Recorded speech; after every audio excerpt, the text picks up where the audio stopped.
everyone. This is some things that you all may not know about me. I don't talk about it maybe once a year. I've been in a lot of car accidents, and even my own granddaughter didn't know about one of the worst ones I was in. So let's go through that because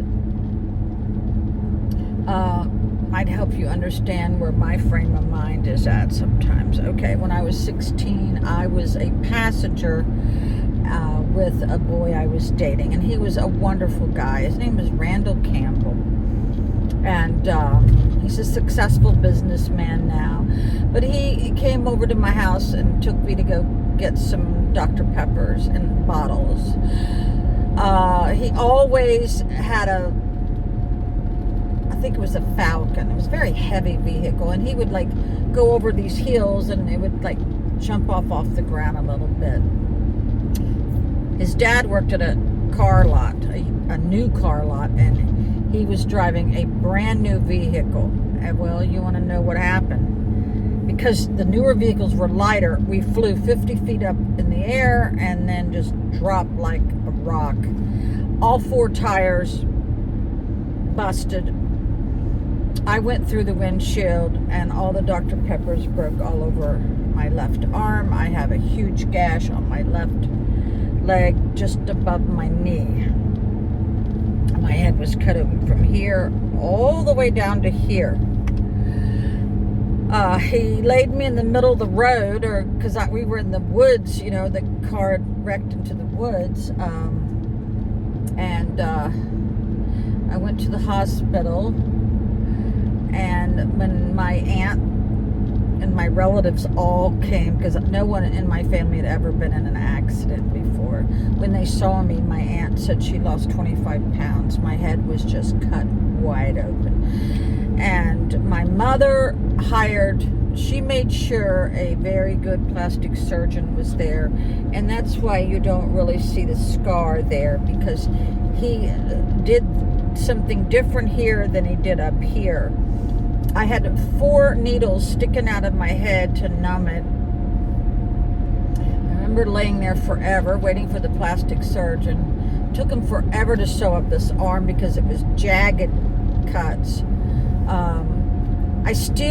I think there's some glass there still, so I think when I'm scratching my head, a lot of y'all think I have bugs or something. No, it's little microscopic pieces of glass I think is still in my head. So that was the first accident. The second accident was when I was first married. I was driving the same Mustang. No, my Mustang. Yeah. Convertible. We were very poor when we got married. I was working for Fairfax County Police, and my ex-husband was working 2 jobs, and he was working at a tire place in the evening, and I was like going to pick him up or something. Here I am, etching my head. And he had put slicks on my car, which was the stupidest thing he could have ever done, because it was raining and I hydroplaned. Turned upside down. I crawled out. Of course, a lot of the cops, Fairfax, came to the hospital to visit me. I was okay, but when it rains, I drive it very slow or try not to drive at all. Okay, then the next accident was when I worked a midnight shift as a deputy sheriff. I was driving an LTD 2 Special Edition 78. It was a gorgeous car. Oh my God. I was working the 3 to 11 shift, and there was black ice, and I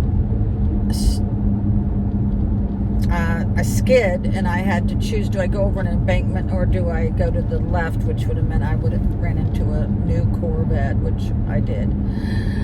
The poor girl was in the hospital for a while. I go, because this is before seatbelts, I get smacked here, which is why I sniff a lot. I broke that little bone right there. I also, had to miss work for a week. My car had to go in the shop, So I don't never drive when the roads are frozen. I would not do that. I never drive in really bad, icy, snowy weather. It's too dangerous. Okay, so then let's go to another accident. This is the one where I got run over as a pedestrian. I had a screen door that wasn't shutting all the way. It was taking too long. And two of my little miniature dachshunds ran out. And I saw a car coming. So I got in the middle of the road and put my hands up. Because it was a residential, 25 miles an hour. But she was speeding. I saw her. She didn't see me. She hit me and I got thrown 50 feet in the air. My shoes were all over the place. My left leg did $2,500 for the damage to her new car, and she had no insurance. Thank God I had uninsured motorists, which paid for my hospital bill. I was in the hospital for 2 weeks for that one. Also, the first accident I was in there for 2 weeks also. When I got run over, I laid in the road, and the lady didn't even get out of her car. She didn't have her children's seat belted. The cop who did the accident scene did not take pictures. He picked up my shoes and put them together at the side of the road. My husband runs out, and I'm laying in the middle of the road. He hasn't even called the ambulance yet or nothing. My husband thinks my eyeball is out because this whole side of my face was shattered. It took about 6 months for my face to even look halfway decent. I have stitches here to here, and this whole side of my face was damaged. And the cop was an ass. He actually said to my husband, "Get back in the house. Get your ass back in the house." That's what he said. Well, I complained about him to the chief of police. Well, he got reprimanded. He had to go to a manners school for cops. What is that? I never heard of that, and even when I was a cop. So there you go. So yeah, I had a fractured pelvis.